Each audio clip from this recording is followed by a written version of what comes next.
All right, everybody, here we are on another episode of the Kadoozie Kast. And guess what? I'm with another Bostonian. I didn't even mean to have all these Bostonians on my show, but it just seems to work out that there's a lot of successful, awesome Boston people. And today I'm here with Kevin Dyson, who is, I'm not even sure what his title is because he keeps, what is it called? Skyrocketing, catapulting to success before I can even keep track of it. What is your official title, Kevin? Well, I call myself a shepherd, but I am an executive vice president of stores for Barneys, New York. Executive Vice President for stores for Barneys, New York. I love it. All right. Well, first I'll say how I met you. I met you in Manhasset, which is like a part of Long Island that's really fancy. I love that word. North Shore, Gold Coast, yeah. North Shore, Gold Coast, wicked rich. And I used to go there shopping with my personal shop. I'm even embarrassed to say that. Oh, God bless me. Yes, Tina, because I was... You were rolling in the dough. I was rich. I was balling. I was balling, and she helped me. Well, first of all, when I had my TV show and I made all the money from all the deals, I was literally, like I would say, like a basketball player or somebody who comes from the inner city who makes a lot of money and has no idea what they're doing. That's what happened with me. And I never had any clothes. When I went to L.A. to get my TV show, the first time I went to go have the executive meetings, I was teaching aerobics to old ladies, and I had to borrow their clothes and get it tailored to wear. Scary. I had no clothes. So when I got money, I was like, wow. And then I found Tina, and she helped me. And to be honest with you, I have to say, it was the clothes I bought them were the best investment I did. No doubt. And hopefully you still have some I of them. still have that's all what them. happens when you buy really good clothes. It really is true, isn't it? It is true. You don't need a lot of clothes. You just need the right clothes.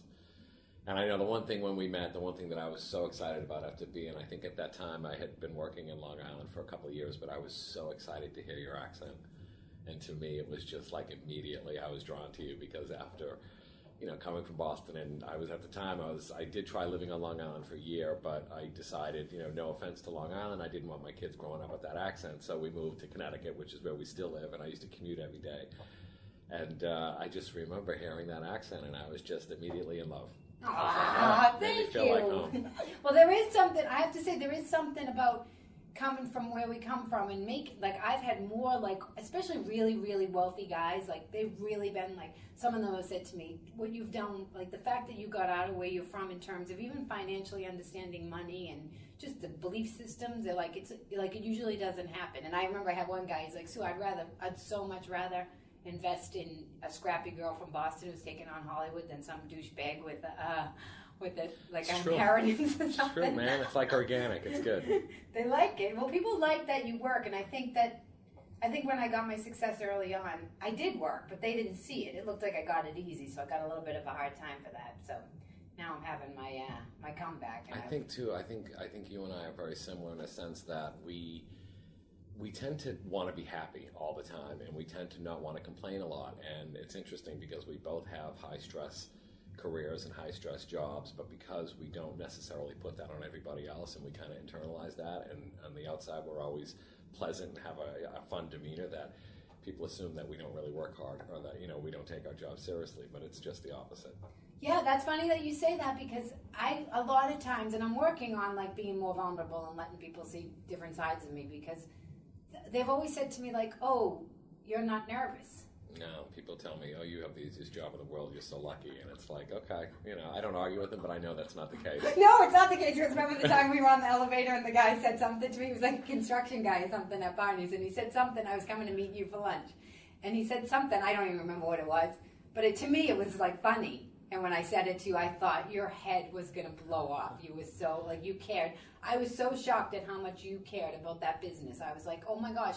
Because like I said, when I told you about it, I forget what it even was. It was, you're right, and I forget too, it wasn't even important, but it was basically something that an associate had done something on the elevator that wasn't obviously in the best interest of providing the best experience in one of our stores. And I take that seriously because at the end of the day, I love Barneys. I've been here. I'm going on 23 years working with Barneys New York, and it's a lot of smoke and mirrors. And ultimately, at the end, the only thing we have is the experience that people have when they come into our stores. And And so that's what I take the most seriously, is making sure that people feel great about it whenever they're in one of our buildings. See, and I don't know if anybody would ever know that. Like, how would anybody ever know that? That makes sense. The reason why you've been doing it for 23 years is because you really, really care about the experience. And I want to go back to the idea of buying nice things, because it took me, even though I bought a lot of stuff when I made my money in, but I've settled in. Like, I understand. I'd rather buy one really, really expensive thing and wear it all the time for years and years and years. It's true. I mean, I think it absolutely is true, and I find that even more so now as I've been in this business, this luxury clothing, accessories, shoes, everything, this luxury end of the business. I've learned that over years that it's really not about the amount of clothes that you purchase. It definitely is about making sure that you have quality pieces in your wardrobe. And the best pieces I've bought over the years, I still have and I still cherish. And once you learn what your own style is, then you're not so susceptible to looking like trends, a freak show. Right? To trends. I mean, listen. It's important that those people exist, and I think that's what the fun and the theatrical part of fashion is all about. Is people that every single season are going to go out and they're going to buy all the crazy avant-garde pieces, and they're going to get people excited about fashion. And I think that's great. Absolutely. So I'm not, certainly not telling people that they shouldn't buy more clothes, because they should. That's yes. their business. But I do believe absolutely in buying more quality pieces, and I think. For me, just to kind of launch into fashion, I mean, I know growing up in West Roxbury, one of 6 children, 8 of us in a house sharing a bathroom, all that interesting, fun stuff. But my mom, we absolutely, I used to get a lot of hand-me-downs from my older brothers, which was fine. I didn't even think about clothes back then, to be honest with you. Whatever it was, whatever was put out, that's what I wore, or whatever I pulled out of my drawer, the pile on my floor in my bedroom. But I know that also my mom got me into, and one of my hobbies now is I love to go to estate sales and flea markets.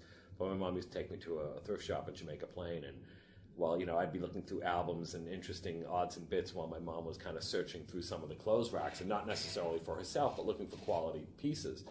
I never understood it then, but what's interesting is she would be looking for the brands from Louis and from some of these more reputable retailers that were in there that were, obviously in that shop, and she knew this was a great quality piece. I'm going to grab that. It's a great coat for my son. This is a great pair of pants for you. It will work. And, back then I used to be like, oh my God, I can't wear these people. I go, what is this? But over time I got to appreciate it and understand it. I think obviously looking at that and seeing the quality of some of those garments back then, which I didn't understand, but it made me have an appreciation for, wow, that's, there really are much better quality goods out there.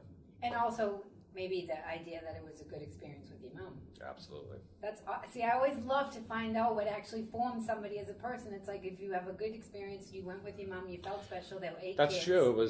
No one else was interested in going, and for some reason I was always interested in going into those. Again, I used to love to go into that thrift shop, because for me, again, I'd go through the albums, I'd go through the records, I'd look through old knickknacks and junk while my mother was, again, kind of looking through some of the clothing items. But you're right. To me, I think that was the one time that was the time that I had with my mom that was just her and I, without being distracted from other, sibling rivalries and things like that. So you're right, it was probably something that was ingrained in me. That's awesome. See, and with my mom, growing up, you always think, oh, why don't they do this? Why don't they do that? We didn't have any of that, buy a nice thing. She always bought 10 shitty things, all the time. I would beg her every Christmas. Exactly right. Go to Bradley's. We went to the bargain center. I'm telling you, we would get Bobos. We used to wear Tuskins. Yep. But we would get them, not at Sears, we would get them at the bargain center. So they were always a little irregular. Right. A wedgie. Well, for years, that was the big joke in our family. Whenever at Christmas time, we'd open up gifts and everything was stamped irregular. My brother used to call it irregula. So that became the new famous label in the Dyson household, was the irregula. Oh, that's hilarious. See, and that's a Boston. And it was funny because even if you didn't have money, there was a sense of, the fashion was always a big deal. If I think about sneakers growing up and Windexing them and keeping them clean, and your Champion sweatshirts. And it's funny because the supply and demand is funny, because when Champion sweatshirts were huge, or members only jackets, or we used to wear our Barracudas inside out. Yeah, absolutely. Where did that ever come from? You know what? It's interesting, the street fashion, and you're absolutely right. I was just talking to someone actually the other day about that, growing up in Boston, and some of the trends that we used to have that were just all of a sudden it would just be huge. And One of the trends that I was talking about the other day that I really remembered was the hospital pants with the Barracuda jackets and the coaching shoes.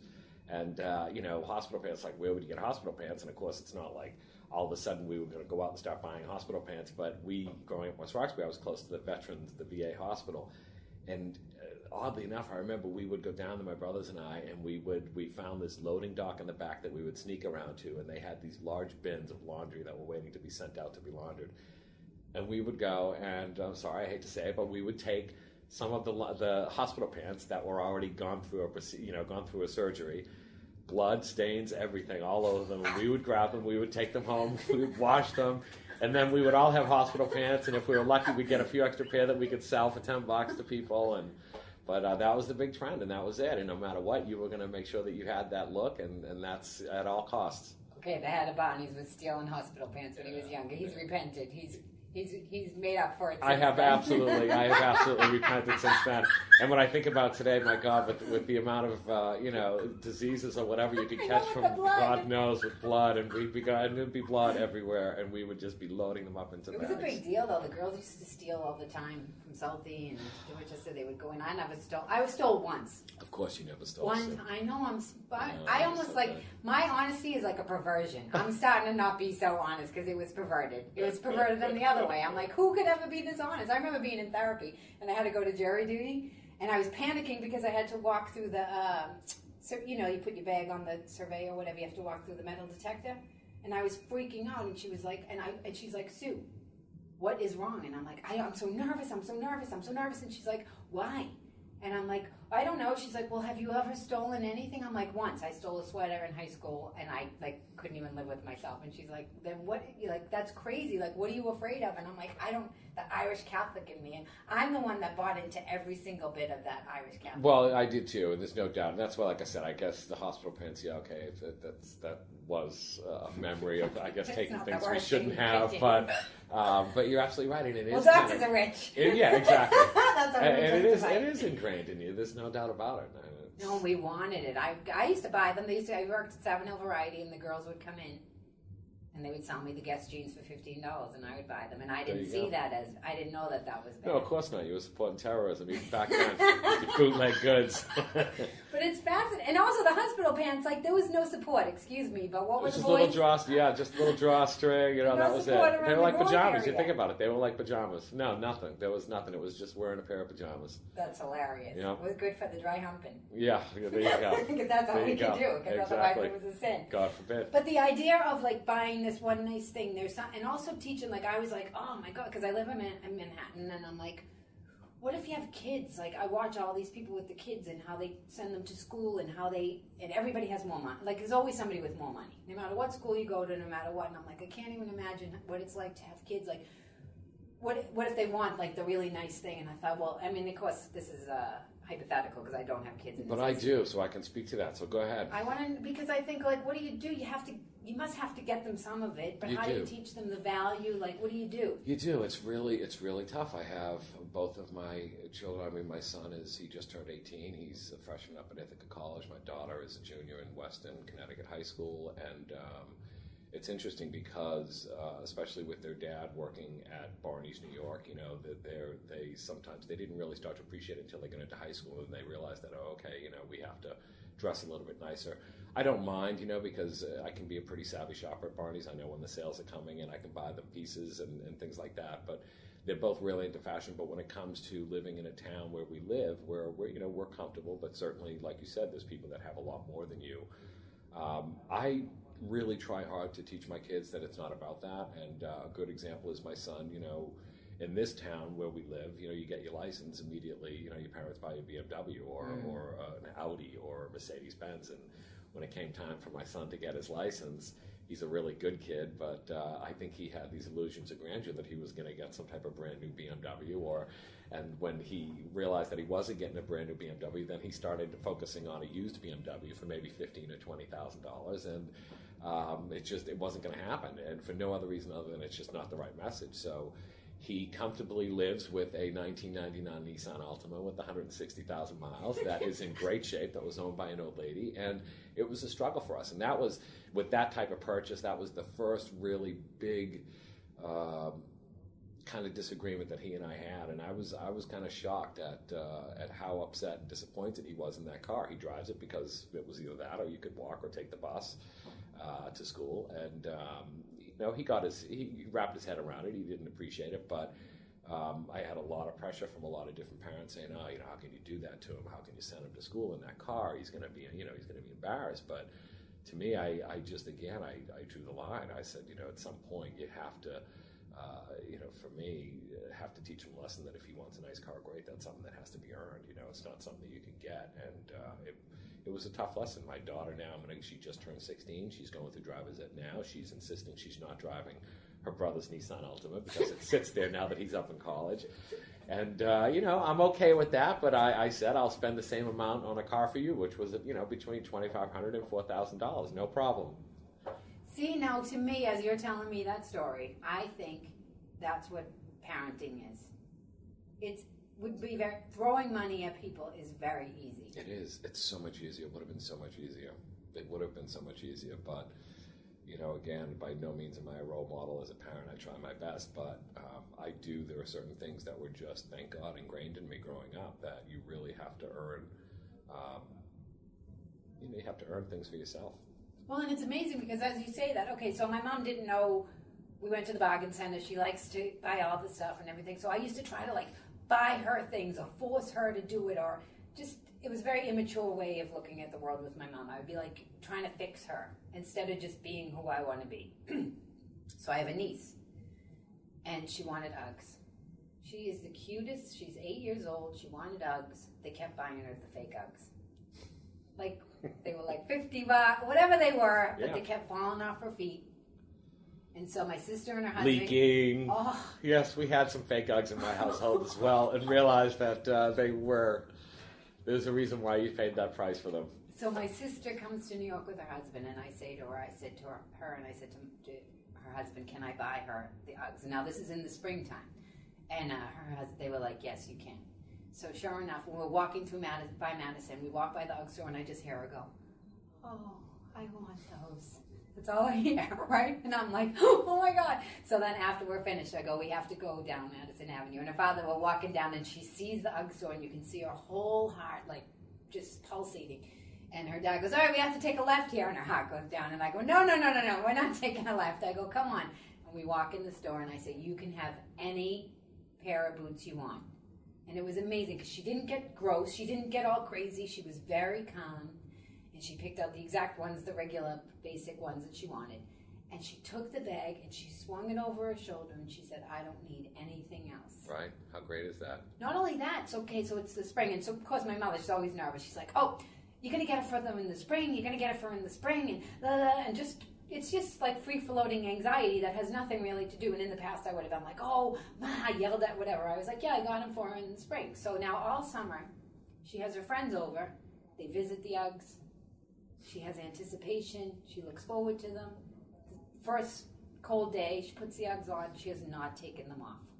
So I'm like, oh my gosh. I didn't even know what I was doing, but I was teaching her value, delayed gratification, sure, love, I bought them for her with love. Appreciation. And then guess what? Guess what my mother did this Christmas? Bought all the girls' Uggs. Really? Yes. Nice. Isn't that awesome?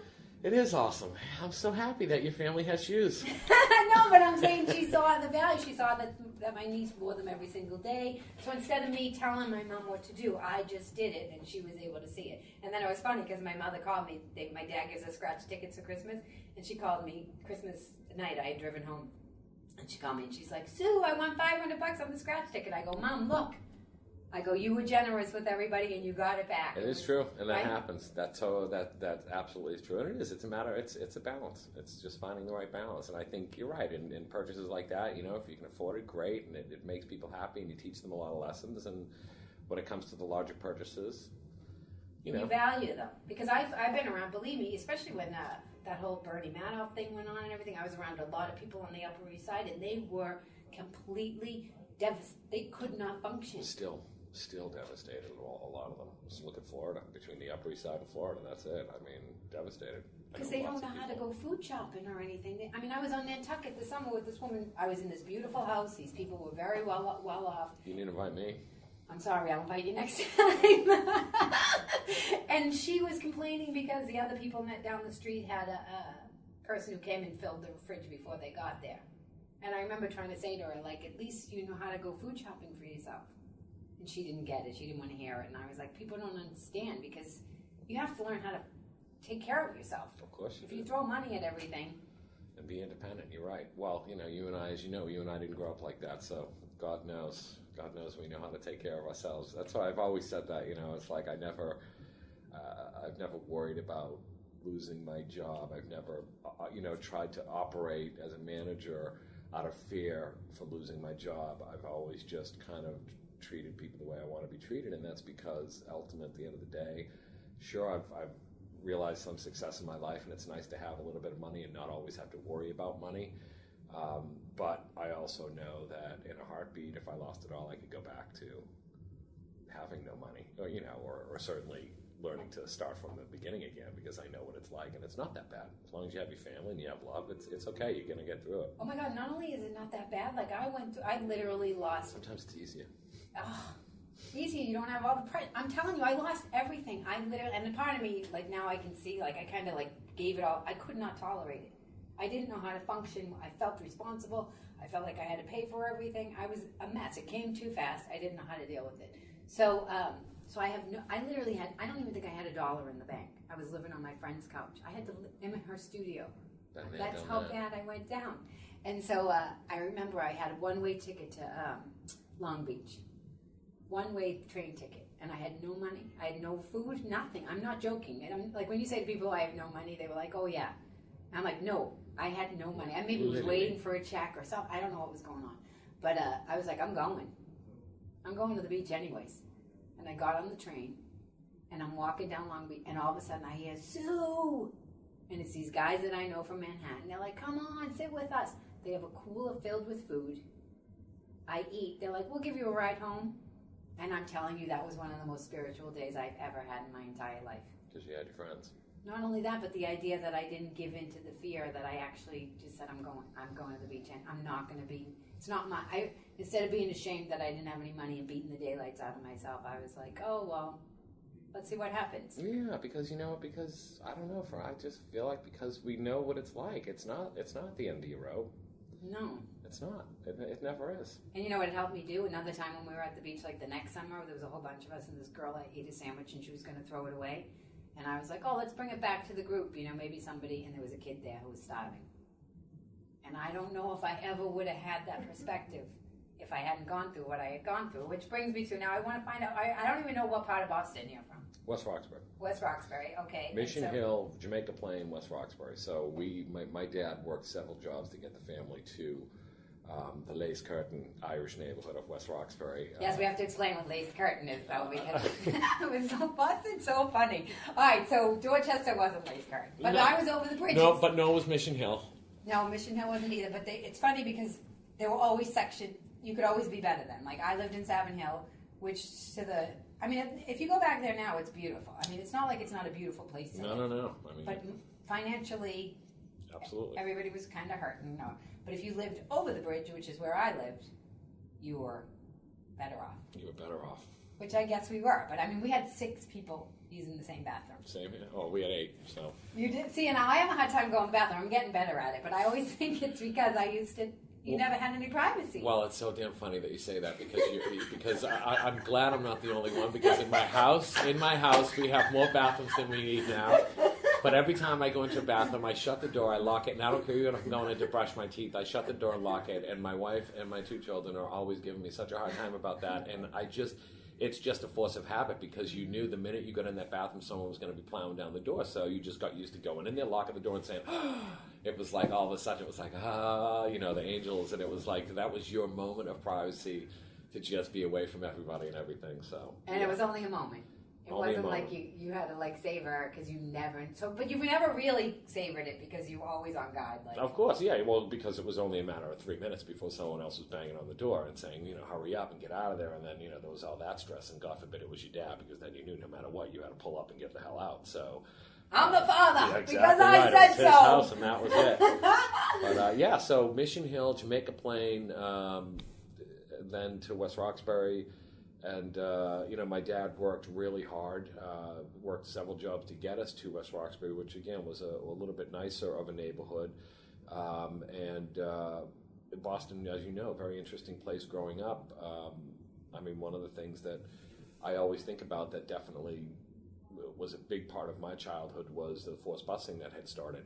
And what's interesting and ironic about that was my dad had worked, like I said, very hard to move us to a better inner city neighborhood. And after we had gotten there, we were there for a couple of years, everybody in the entire neighborhood moved out because they started forced busing. And all of a sudden we were told that we had to go to school back to where my dad had just moved us out of. Okay, we need to not skip over that, because part of the reason why I think that there was so much violence and everything that went on, people always ask me about that, and I think that had a huge, it is so deep what went on about the forced busing, but I don't know if people even understand. So your dad moved you to a place where the schools were better for his children. We're still inner city Boston, and still, certainly probably, but better than where we were. That was bottom line. What parent doesn't want their kids to have a better chance? And that's what he did, and it was all of a sudden there was this whole upheaval in Boston where, okay, well, you live here, okay, well, we're going to send you to school over here. Judge, I forget the judge's name. Judge Garrity. Judge Garrity, yeah. Who lived in Natick, because none of his kids went to public schools.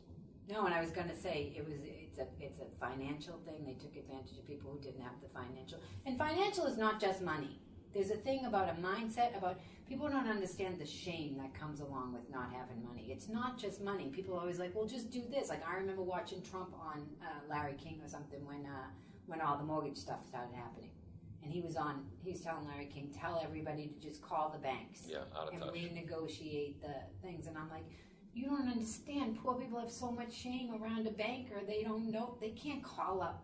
Did you know how many years it took me to call and not be afraid that if I called my credit card company about a late fee that wasn't even proper, that I wasn't terrified that they were going to mess with my whole credit and everything. Like the mindset, people don't understand. Like we don't have the ability the ability, it was like doctors and bankers and everybody, like you didn't question them.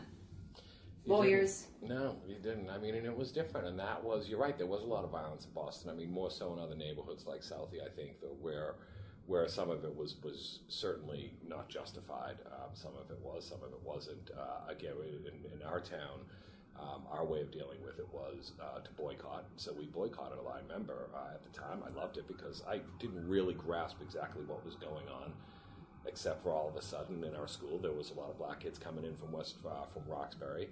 And a lot of the kids, again, most of the kids in my neighborhood moved. They all moved out to the suburbs when that happened. We didn't have the ways to, the means to do that. So you guys didn't have the means to move out. So you guys are stuck being forced. The racism was already there. Racism was definitely there. It wasn't necessarily in a place like West Roxbury. Again, maybe because you guys were segregated. A little bit, yeah. And it was all of a sudden we were being forced into this upheaval of this liberal plan that they had laid out for the inner city schools in Boston. And in theory and in concept, sure, I can understand why someone would want to wrap their head around a program like that. But when you were living it and you were dealing with a father who was so angry and so upset, and you couldn't really wrap your head around it. You just knew that it was very upsetting to your parents, and neighborhood and house values went down. And when you saw someone that had worked so hard and felt that he had finally achieved something, and all of a sudden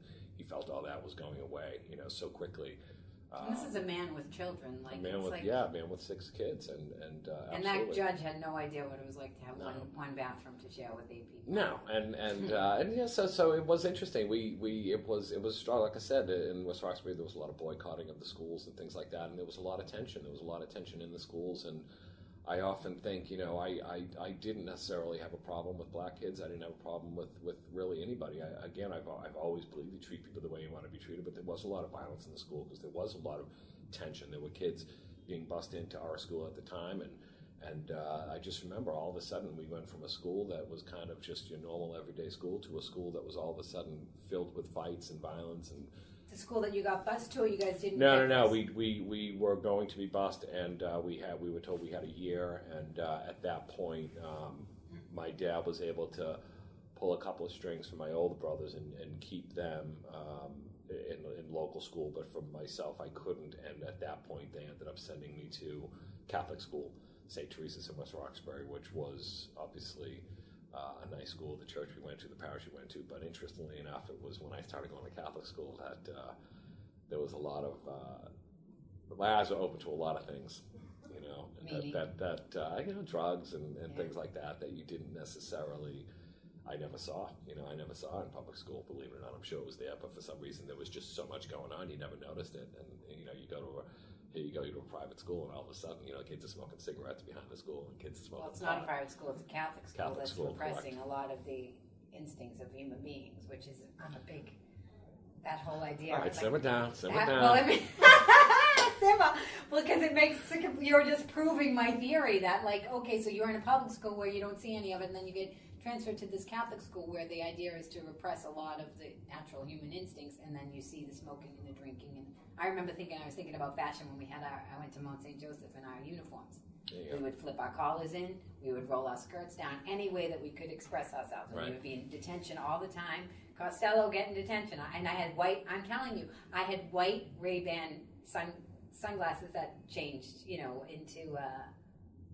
They would be sunglasses outside and regular glasses inside. Like I wanted transition lenses. Yes, I had transition lenses. Wow, before my they were father, cool. I know. I was a trendsetter. But wait a minute. So I want to go back. So okay. So that because I feel like the racism wasn't as bad as it was. We were segregated. It definitely wasn't. It definitely wasn't. And I just think it was an awful lot to handle at once. And again, it was all of a sudden it became once again the haves and the have-nots, and the people that had were able to move out. And the people that didn't, they had to kind of deal with the inner city struggles that were going on at that time. You know, to this day and age, I fight all the time to not be so conservative about when I saw what it did to my neighbor, when I saw what it did to my dad. It definitely developed my political sensitivities. Sometimes I wish I could be a big-hearted liberal all the time about everything, but I've always said, you know, I've never felt that I could afford to be. I don't. You know, my feelings have always been people definitely deserve a hand up, but nobody really deserves a handout.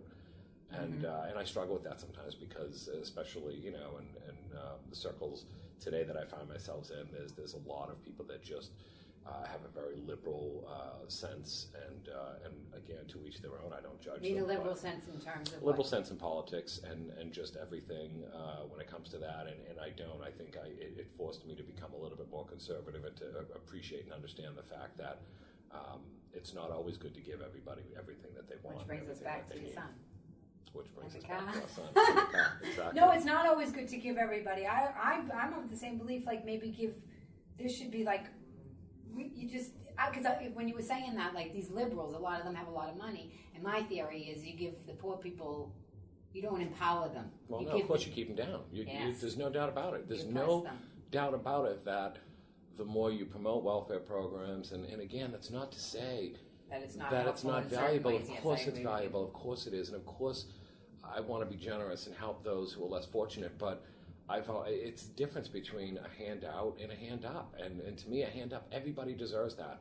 But then it's their opportunity to run with that and to provide that to somebody else. It doesn't mean that you continue to stick your hand out. You know, you just don't. You well, it's also degrading hard. To a human being to make them think that that's all they deserve. Like, but it's unfortunate that we've done such a job of brainwashing a lot of people to think that that they're entitled to that now. Have you ever given anything to somebody who didn't have anything? All the time. But I mean, Always. It's like the first instinct is you tap into, they want so much, and so you give them something. Of course, they're going to want it's like natural human nature. They've been so deprived for so long. You give them something, of course they're going to want more. It's like, but it goes back to, you said it was a very liberal thing for the judge to do with it. It is, and I think also though that has a lot to do with how you brought up. But it's not humane. That wasn't humane to take a city that was completely segregated and just all of a sudden push everybody together. That's not enforce it. Enforce it. Enforce it. To these men who, and you know what's funny is my dad, my sister I don't all I remember is seeing the picture in the paper. My sister and the kid up the street were the only people who went on the bus. There was a picture, and we still have the clipping. And I can't, like, like, I don't finally, like, now I'm like, I understand my family more. I'm like, oh my gosh, I can't even imagine what that was like for my dad to make that decision. I mean, he was a carpenter. Well, it was, yeah. I mean, there was a lot of struggle going on back then. It was, it definitely, I think, formed a lot of people's, opinions of how they viewed politics and how they viewed living inner city, how they viewed bringing up their kids and providing for them, how they viewed Catholic schools, and all of a sudden they become much more, important if you were living in the inner city. And isn't that funny? Because then the decision becomes, it's safer as opposed to where do I want to send my kid? Well, yeah, it becomes all of a sudden, listen, I don't want my child to get on a bus and have to drive, 7 miles into a part of town that we fought and worked hard to move out of. I mean, think about it. It's common sense, really. It's so crazy to me. I remember there was a guy at one of some law school or something. He was like, I forget it. I called him the reverse racist. He like did something where he was like trying to tell me about what happened, and I remember having a conversation with him and asking him direct questions, and he had no idea. It was all theory. He was talking about theory. He supposedly was like one of the attorneys defending the forced busing or something. I'm sure, and that's the other thing about subjects like that. People, you can't blame. I mean, people just believe what they believe, and you can't change that sometimes. But everybody's a product of their environment, and so I developed my opinion, and others developed their opinion. And I think what was a shame is that people on the outside looking in, who didn't necessarily live in Boston, and those stories that were happening, and some of them were absolutely wrong and devastating, as I said, but it gave Boston a really bad rap. And to this day, people still, when they hear I'm from Boston, they immediately assume, especially when you say it. You're from Boston, you're a racist. Right. They say it right to you, and you're like, no, I'm not. I don't know. No, I'm not. Well, I mean, I don't know everything. I'm not going to say I'm completely not racist because that would be ridiculous. I feel like I have fears and doubts about everything. Well, it's funny, it's like my mother when we were growing up and all the kid, and I'd say, oh, Mom, my brother John, so you like Johnny better or you like Jimmy better? My mother used to say the same line all the time, and she still says it, no, I hate you all equally. And I think that's a pretty good Boston outlook, where it's like, I'm not, I'm not racist, I hate everybody equally. Well, I say that, I think we were actually the same, like the poor black kids and the poor Absolutely. White kids, we actually dressed the same. It was like, we were all so low, we had to find somebody to feel better than. It was a lot of that going on. And I grew up, a lot of my friends, a lot of my boyfriends were guys who grew up in the projects in South Boston, and it's like, I didn't even know that there weren't a lot of white projects anywhere. There were 3 right in one little tiny perimeter. My boyfriend, when I was my first love of my life, lived in the Old Harbor Projects. What was the name? He knows. He was my boyfriend. I loved him. But we were going to take over the parents' project and put a jacuzzi downstairs. That was our dream. Awesome. Fancy it up a little. Awesome. And it was funny because I used to think of the projects as like I had this feeling of like, I had an envy of it in a way too. How would you ever think that?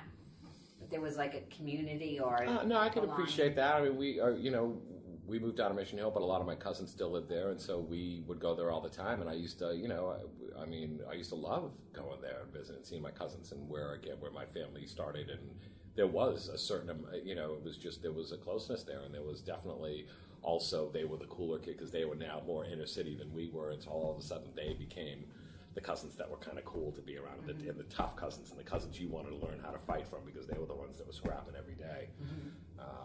And the violence that we grew up with, like, I remember, right in my one-woman show, there's a scene in there where I talk about all the kids that died when we were teenagers, and I literally had to put it down for like 3 months and mourn. I had never mourned all the kids that had died because we went to a wake every other week. It was scary, but you know what? I think it's even scarier now. Up in Boston. Yeah, and I mean, I've been out of Boston. My family's all still there. I've been out of Boston for almost 20 years now, and I go back obviously frequently. But the next big thing that came, of course, was the whole church and molestation of kids. And what was amazing is the many priests and brothers that either are here, because I went on to Catholic Memorial High School, and so did Mikey McColgan. Did you go to school with Mikey? Was that your first boyfriend? No. Mikey McColgan's the Street Dogs.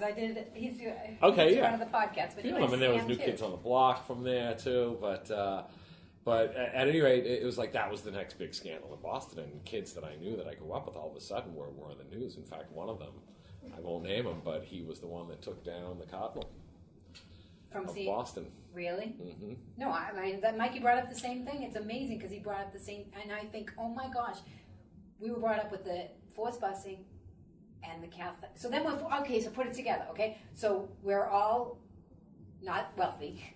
We don't have big educations. We're afraid of anybody who does, okay? So then our dads, who have 8 kids, which is very Catholic, they have like tons of kids, okay? We have 1 bathroom. They're trying to make a living. Every sperm is sacred. Every sperm is sacred, and that's why they wore the hospital pants to keep them loose. And so then they move out to go to better public school, and then they do the forced busing, which causes the racism to incite, right? And then they move them to the Catholic school because that's the only other option, and then the priests molest their kids. Wow. What the? We were fucked. It's true. But how do we become, I guess maybe that's how we're so strong? I don't know. But I remember when all those stories were breaking, that was probably 10 years ago or maybe around there. But I remember, I'll never forget getting my son was a couple of years old, and we might have just had my daughter, and my mom calling me. And believe me, I go to church when I can and when I think about it, and I try and go because I believe that it's good to be a part of a community like that. And but I remember my mom calling me because I was probably the black sheep in my family, and she was always the one forcing me, are you going to church? This first thing, still to this day, it was the first thing my dad asked me is, you going to church, and have you been to the dentist? But it's I remember her asking me point blank if I was ever molested. She called me and said, is that why you never wanted to go to church? Is that why? And it was a very heartfelt phone conversation with my mom because it had never happened to me. I told her, I said, Mom, I was way too much of a wise guy. I was the class clown. I was the kid that was talking, and that's not the kids they were going after. No. They were going after the quiet kids that they knew would be too embarrassed or too shy to say anything. So no, it never happened to me. But I remember my mom probably struggling with that. It was probably very difficult for her to make that phone call to me. But I wonder how many parents had to go through that all of a sudden. There's another guy that I know told me a story about being in high school and being in trouble in school and something that went on with the priest where I was like, he was telling me, and I remember thinking, whoa, this is bad, that was not good. And I remember he told me that he tried to tell somebody, his mom, and she said, don't tell me that. Yeah. So it's amazing that your mom called you. It is amazing.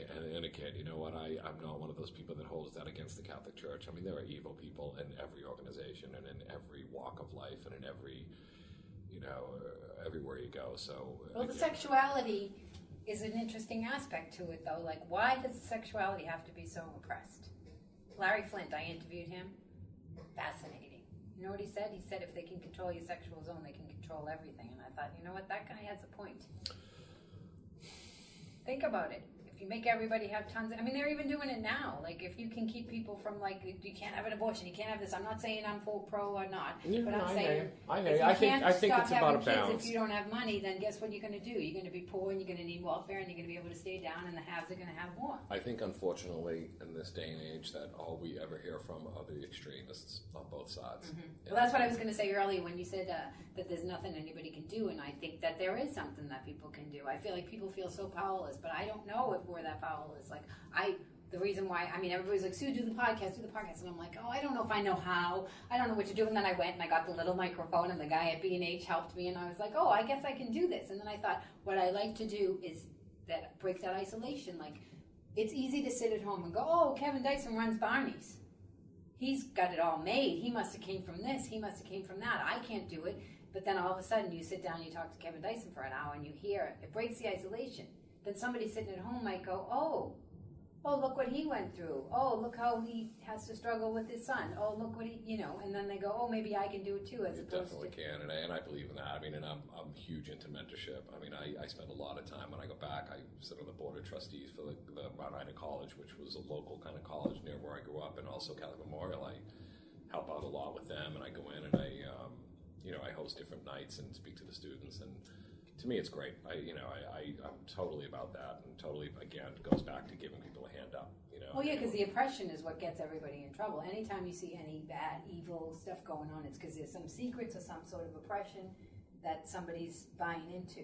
And the poor guys that grew up with the sex abuse, the thing they struggle the most with is feeling bad because they enjoyed the they enjoyed being wooed or having the attention paid Absolutely, to them. right. They feel so much guilt about it. Of course, yeah, that was, yeah, you're right.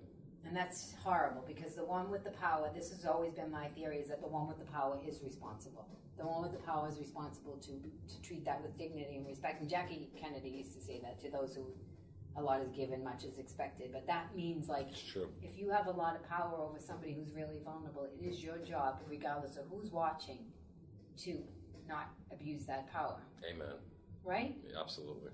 And people can do it. People are like, oh, I can't do it, oh, I don't understand. I don't believe it. I feel like we should hold people responsible because it's good for their self-esteem, too. It is. And everybody who got damaged in that sex scandal in Boston, they don't have to be damaged for the rest of their life. I know people that have gone through that and have recovered and found joy and been happy, but a lot of productive lives, yep. Oh my gosh, so it's not only productive, but taken it and turned it into something that they can actually flourish, which is what you did when you went to the flea market with your mom. I think that's so fascinating, because it's like, so can you just, before we... It's not how I got into fashion, though, I want to honestly. know You how know you what got happened into was fashion, I was how does a Boston guy from CM get into fashion? I was in a band. And that was my thing. And honestly, I was convinced that I was going to be a rock and roll star, and that was it. And that's all I ever was interested in. And I couldn't wait to get the hell out of high school. And I had no design to go to college. I had no design to go to college. I was a singer.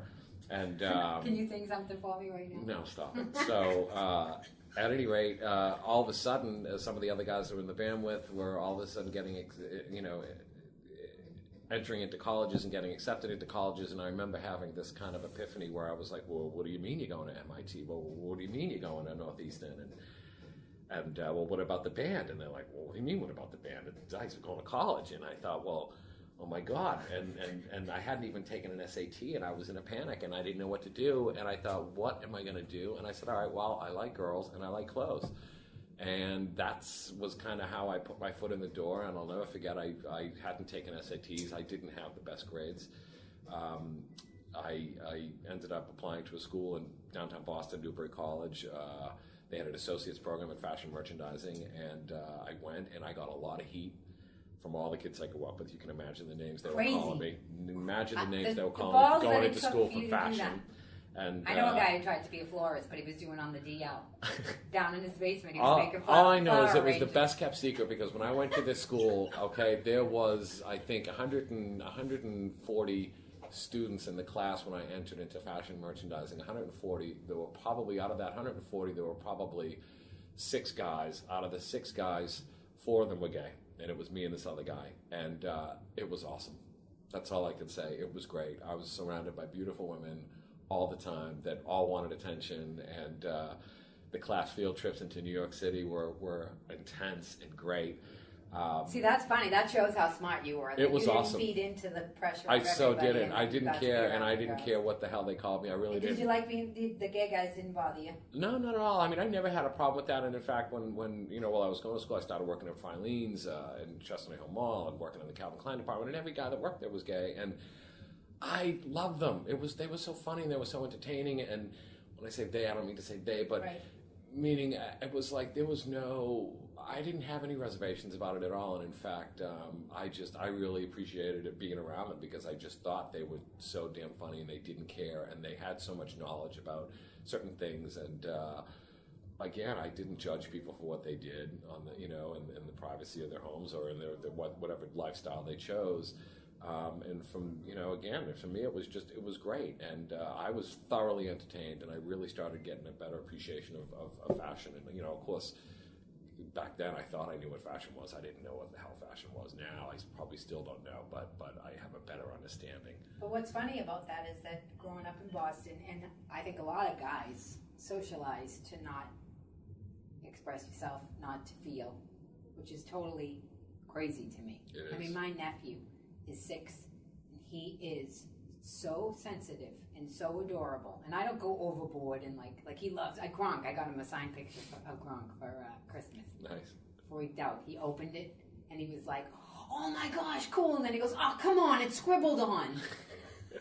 And his father's head was gonna pop off. He was freaking out because they have their family season tickets. They live in Foxborough.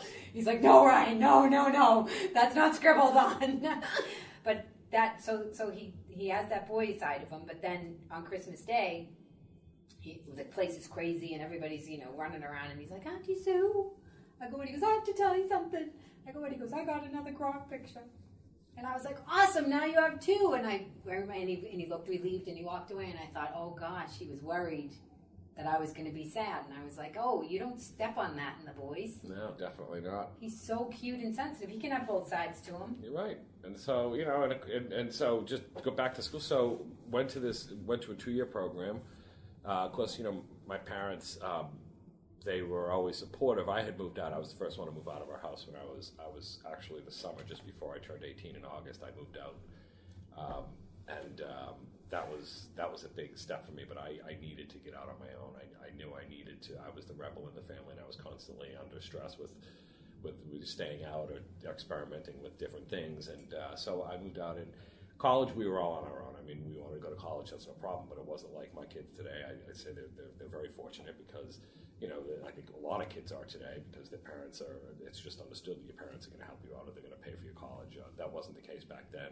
Took out loans, went to this school. I worked at McDonald's. Right, and then, exactly right. I had 4 jobs actually when I was in college and to go to this associate program. And then once I left there again, was working all these jobs. I knew I wanted to go back to school and try and finish up because I only had an associate's. I wanted to apply that to a business bachelor's degree in business, and was working at different organizations and ended up with a job at Sims.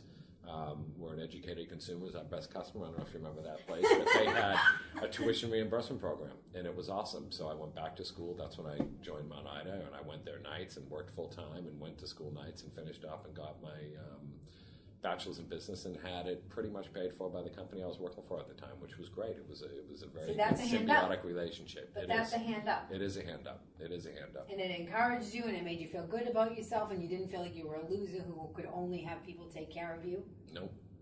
And I knew I was working really hard towards that, and I didn't ask anybody for it, and you're right. It was a hand up, and they understood that, and I think it's great when companies have programs like that. I think it was really good. It forced me to focus when I was at the job, and also it wasn't that they were just paying for my college. You had to maintain an A or a B average, and that was it. Awesome. Well, they wouldn't pay, so it forced me to maintain that A or B average, and it was good. And again, a lot of great life lessons, and when I ended up with Barneys. How'd you get to Barneys? I need to know that. Well, it was funny. Barneys is wicked fancy, Barneys is wicked fancy, and I didn't even know Barneys when I was growing up in Boston, and I'll never forget when I was working at Sims, and Barneys was opening up in Chestnut Hill. It was the first store that they opened up outside of New York. Which Chestnut Hill is? Was Chestnut Hill Mall. Fancy mall. First store Barneys was opening. They had a joint venture with this Japanese company who were going to finance an expansion for Barneys in the United States in exchange for using the Barneys name in Japan. And Barneys was opening up the store in Chestnut Hill, and someone had called me that I had worked for at Banana Republic and said, listen, Barneys is opening up a store in Chestnut Hill. I said, well, what's Barneys? She said, oh, it's this really nice fashion store, and they're opening up, and they're looking for people. And at the time, I was managing the haberdashery department at Sims. What's haberdashery? Haberdashery at Sims. It was like it's shirts and ties, and I promoted to men's suits. And hi, I'm Kevin from the haberdashery. I love you that couldn't name, tell but the people I in love West that. Roxbury But that you were working at the haberdashery. I love that word nowadays. And whenever people say, sometimes I say I'm a haberdasher. So they said, Barneys, and I didn't know anything about Barneys, and I knew that, I said, okay, well, I'll call the person, and so I called the person, and I said, listen, we're interviewing, and at the time, like I said, I was a manager at Sims, and making a whopping, I think, $33,000 a year. I was living large, and they said, well, we've already hired our management team, but we're looking for commissioned salespeople, and I panicked, and I said, absolutely not. I said, I'm not interested. I'm earning a salary, I can't worry about whether or not I'm going to earn a paycheck every week because of commission. And they kept pursuing me, and they kept calling me, and they kept calling me, and I don't know why, but they did. And I finally took the leap of faith, and I said, okay, I'm gonna try this. First, I called a friend of mine who I went to college with. She lived in New York, and I called her and I said, listen, there's this company that's heavily pursuing me, and well, what is it, Barneys, New York? And she immediately started screaming at me, and she was my kind of guru in college in terms of fashion, and she's the one that told me, oh my God, get rid of those shoes. Those are horrible. Those are not fashion. Get these. So I always looked to her. But I don't want to skip over that. You're talking fast. I don't want to skip over that because the most important thing you said was you took the leap of faith. I took the leap of faith, yeah. And that's usually how people get to it. There's no story where everybody's like, I was completely comfortable and I transitioned. No, I took the leap of faith to leave, again, out on my own, working on my own, paying off college bills, attending, from the first school, attending school at Mount Ida, and it was everything was happening at once, and the last thing I wanted to do was go into a job where I wasn't going to have a salary, and that I couldn't budget myself and know, okay, I'm going to earn this amount every week, and I know. And all. Exactly. Small. And so I called this girl Nancy Joe, and she said, "Oh my God, that's the best store ever, you loser! I can't believe you don't know Barneys." And then I felt like an idiot because here I was supposedly with a fashion degree, and I didn't know what Barneys was. That's all you need is someone to call you a loser. And you're like, I'm not a loser. I'm not a loser, and that did push me. And so I did. I took the leap of faith of giving up a salary and giving up a job that I knew that was predictable, and accepted the job with Barneys in sales. And we had a 3-week training program, and interestingly enough, as we went through our training program, because the store hadn't yet opened, and then we started setting the store up every day, I would go, and I was at the time I was riding a motorcycle, and I would show up, and I would have ripped jeans, and I would have a t-shirt, because I thought, I'm in sales, I'm not in management, I don't care what I look like, this company pursued me. I did not pursue them. He was getting cocky. I wasn't cocky, but I wasn't trying to impress everybody. I just thought, I'm going to be myself, and this is what I felt comfortable in, and this is what I do, and that's what it was. And it wasn't cocky. It was just, I all of a sudden felt like I could let my guard down. I can just be myself. And that's what I did. And through the training, and I spoke up during the training, and I asked questions that people turned around and said, who is this guy in the back? But we've also talked about this, that there is something, as much as we've been through, with all the sad stuff that we've talked about, there is something about Bostonians that we have this unbelievable internal, confidence that we're like, because we don't care what people think sometimes, and it's not to say that and we do care what people think, but ultimately, I think you're right. I think we know at the end of the day we gotta make it happen for ourselves, and we can't always be worried about not speaking up or not doing something because we're going to be worried how it's going to be perceived. That if we think it's right, then I think we'll be a little bit more aggressive in pushing that point. Well, that's how I got all my TV deals. I walked into Disney with the old lady suit on, Dean Valentine, and he had a big cigar thing, and I was like, oh, I like cigars. And he just looked at me, and he's like, you do? I'm like, yeah. And he took me out on the balcony. We were in lounge chairs, smoking cigars. And he said to me, how much do you cost? Too much. Just enough for me to go shopping at Barneys. Yeah, exactly.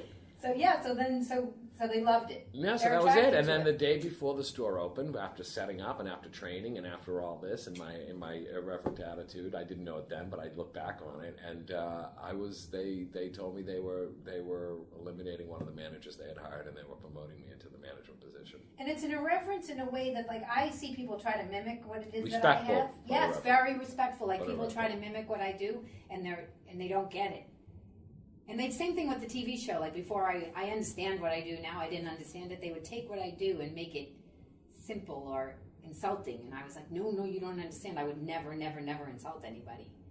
It's my ability to, it looks like I don't care, but I really care a lot is what, absolutely, right? Absolutely. Which brings us back to you saying you care so much about everybody that comes into the store. And yeah, of course. And especially the employees, too, really, those are the two people. And that's why when I say I'm a shepherd, that's, honestly, I always say, people say, on Twitter and whatnot, I call myself an executive shepherd because my job is to kind of lead my customers and to lead my staff and just every day, and do the best job I can. Well, I'm proud to know you. I'm proud to know you. And I always ask everybody, a story where Hopeful became fair, because I did that storytelling event here. That was the best. It was cool, right? I pulled it together. I know, I loved it. So, that worked great that night. And I knew it. If people start, so your story, when you said you took that leap of faith, I was like, you had a moment where you were going to either live in fear and control and say, I have this money and I'm going to control it, but you never would have been happy. Instead, you took that leap of faith, and now you get to do what you want to do. And even if you struggle, even if it's hard sometimes, I'll tell you, it's a better way to live. You got to get a hand up, not a handout. It's true. Well, Kevin, thank you so much. Kevin Dyson, do you have a Twitter? I do. What is it? MadGM, but I'm not on there all the time. MADGM? It's from my days when I was the general manager up at Madison Avenue. At Avenue. MadGM. Well, we need it so that when we put this up, we can tweet it at you. There you go. All right. Thank you very much. That's another edition of the Kadoozie Cast. I think things are looking up. I'm very excited. Pizza! Woo! Pizza!